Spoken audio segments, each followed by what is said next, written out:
Konnichiwa. Welcome to the Arms and Armor Gallery at the George Walter Vincent Smith Museum in Springfield, Mass.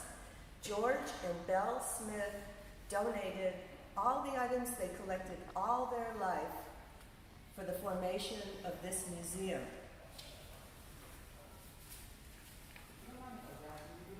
They loved all things Asian and assembled an extensive collection of arms and armor, enamelware, pottery, metalware, lacquerware, jade, and other carved and woven objects that are displayed here in the museum. My name is Deena Maniscalchi, and I'm going to share a little bit about the samurai, Japan's warrior class from the medieval to early modern times. Many people think that the samurai represent the very finest of the Japanese spirit. We'll take a look at some of the arms and armor of the Japanese. The samurai were the military nobility in Japan for more than 1,000 years. They were the elite fighting class, and they had enormous power and influence. The samurai have pledged fealty to their lord and not to the central government of Japan. They promised undying loyalty and attention, and for that they were rewarded with rights to land, with power and responsibility, and with respect. They coupled mastery of their weapons with a readiness to die, and this made them a formidable fighting force. We will look at some of the suits and the weapons of the samurai. Suits of armor were worn on the battlefield, both while the warrior was on a horse or fighting on the ground, and as well as on ships and in the water and on horses at sea. Suits of armor contained always certain elements. First, there was a mask, and that was for protection. This fine example of a samurai suit features an old man mustache that might have been put on to fool a foe that there was an old man in the suit. At the chin of the mask, there's a little hole for perspiration to drip out. The owner of this suit was a daimyo, a lord or a landowner, who was a subject of the emperor but maintained his own army of samurai. We know he was a special person because of his helmet. See the horns? It means that a general or a daimyo wore it. The suits were made of iron plates or leather scales that were coated with lacquer, which was a varnish with a hard glossy finish to protect against the harsh Japanese climate. These plates were connected to each other by rivets and lace made from leather or silk, or by chain armor. The dragon in the fabric represents the symbol of power.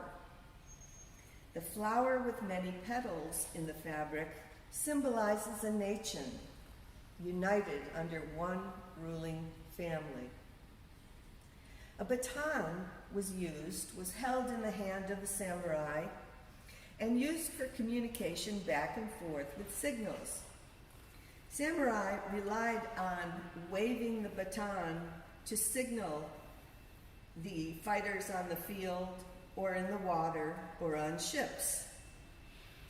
The introduction of muskets by Portuguese in 1543 changed the nature of warfare and the design of armor. Bullet-resistant armors were developed, and armor was born and used in Japan until the end of the samurai era in the 1860s.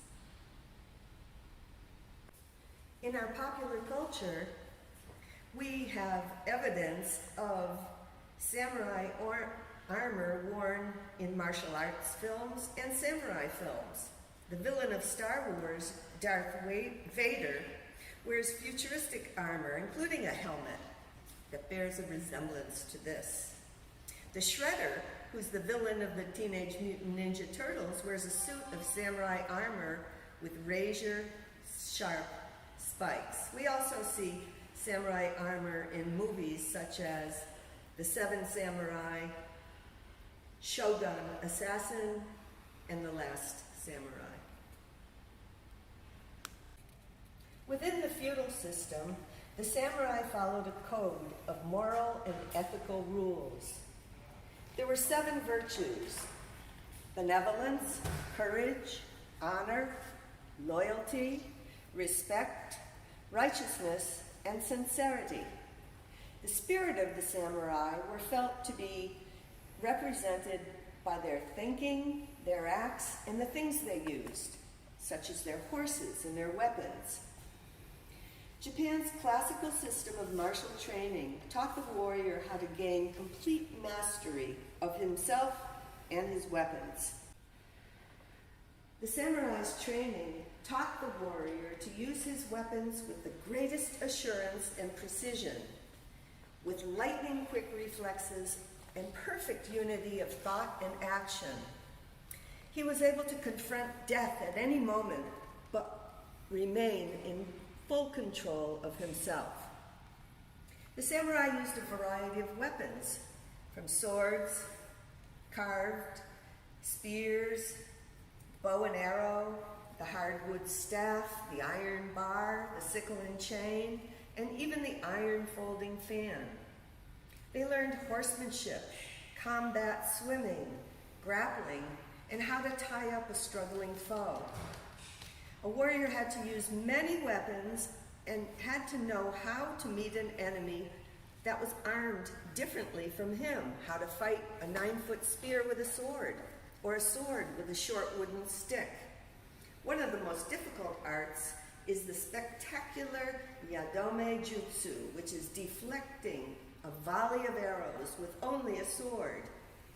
Rivaled by that is the dramatic Lai Jutsu, drawing the sword, slashing, wiping the blade, and returning it to the scabbard, all in a matter of seconds. The bow and arrow was never abandoned, but over time, the spear was replaced by the sword. And at that time, skill in combat became more important than brute strength. Samurai came to consider the sword as the spirit of Bushido. They always equipped themselves with 2 swords. The 24-inch long sword katana, which is on the holder here, and the 12 to 24-inch short sword, the wakizashi. The long sword is the offensive sword, and it would be used for stabbing and held in the samurai's dominant hand. The short sword was held in the other hand, and it was used for defensive moves. In this case also are 2 swords not worn by samurai. What's unusual is that they have wooden blades. Only samurai were allowed to carry swords, and swords were considered the soul of the samurai. Some important people who were not samurai were permitted to carry wooden or fake swords. We have, to our right, in the front, a doctor's sword. Doctors were allowed to wear a sword that was not a metal blade.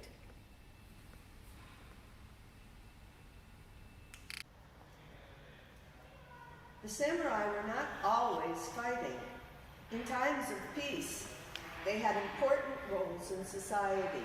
The samurai acted as the police over their master's domain. They were educated. They had enormous power and responsibility. And for centuries, samurai controlled much of the economic, religious, intellectual, social, and artistic life of Japan.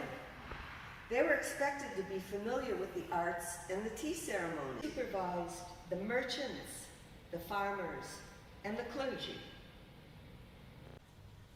These are sword guards, called tsuba.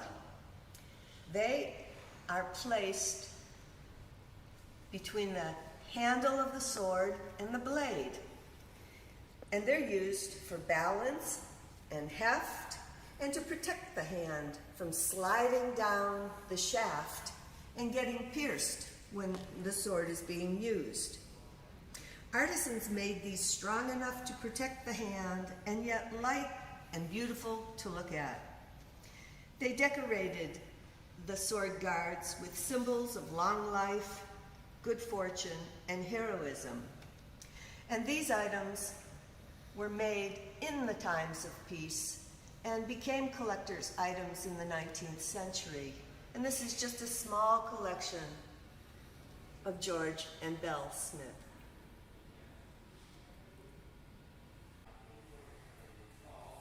Sword making is the highest of the artisan's arts because the swords were used to defend the domain of the master. The craftsmen who forged swords were considered artists.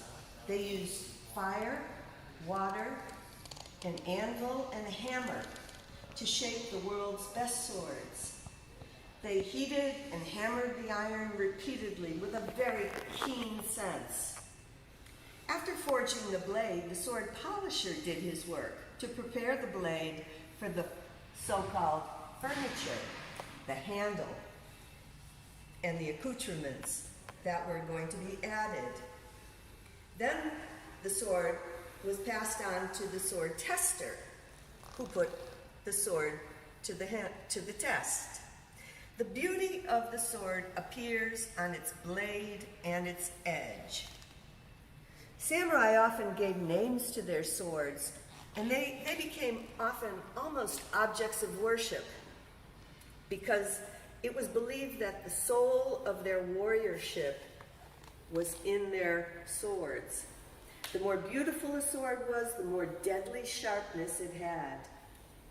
It had grace, form, and a grim beauty. The influence and the importance of the samurai only waned in the middle of the 19th century when Commodore Perry in the U.S. Navy had 2 expeditions to Japan and opened up Japan for trade and diplomacy.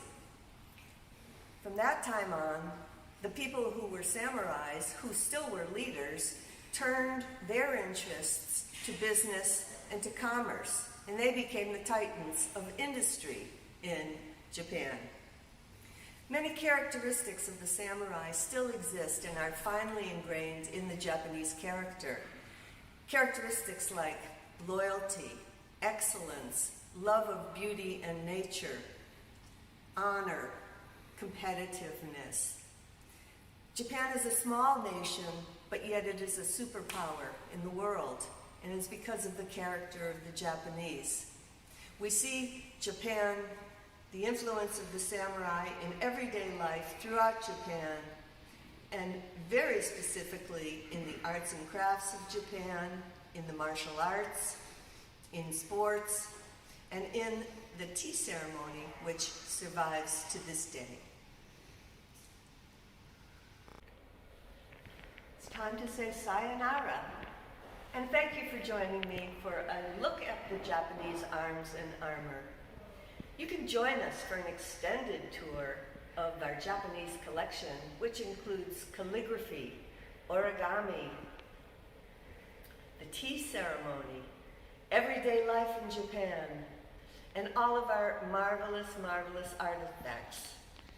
Thank you again, and goodbye.